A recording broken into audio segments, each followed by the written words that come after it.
பிரச்சனை நாளைக்கே பேசி முடிப்பதற்கு கூட தயாராக இருக்கிறோம். எனவே அரசாங்கம் எல்லா பிரச்சனைகளிலும் பேசி தீர்வு காண வேண்டும். போக்குவரத்து கழகங்களுடைய சொத்துக்கள் வந்து அடமானத்தில் இருக்கிற தகவல் அதாவது பேருந்து நிலையங்கள் எல்லாமே வந்து அடமானத்தில் அதாவதுங்க பொதுவாக எல்லா நிறுவனங்களும் இப்போ வந்து பெரிய பெரிய கார்பரேட் நிறுவனங்கள் கூட வங்கிகளில் 1 லட்சம் கோடி 2 லட்சம் கோடி கடன் வாங்கும்போது கார்பரேட் நிறுவனங்களுடைய சொத்துக்களை வச்சுதான் வாங்குறாங்க. போக்குவரத்து கழகங்கள் வங்கியில் கடன் வாங்குது.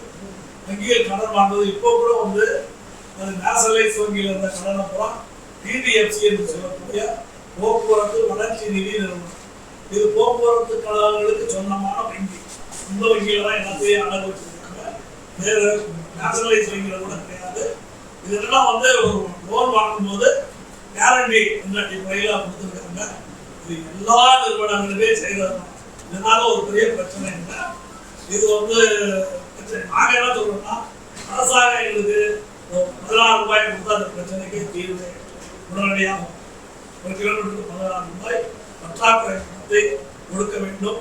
எலக்ட்ரிசிட்டி கொடுக்கிறது 1 யூனிட் மின்சாரம் தனியாரில் வந்து 12 ரூபாய்க்கு வாங்கி பொதுமக்களுக்கு 5 ரூபாய் யூனிட் 6 ரூபாய் கொடுக்கும்போது மீதி இருக்கக்கூடிய 6 ரூபாயை எலக்ட்ரிசிட்டி கொடுக்க அரசாங்கம் கொடுத்தது. சிவில் சப்ளை கார்பரேஷன் வந்து அரிசி கிலோ 30 ரூபாய்க்கு வாங்கி மக்களுக்கு வந்து இலவசமாக போடப்படுது.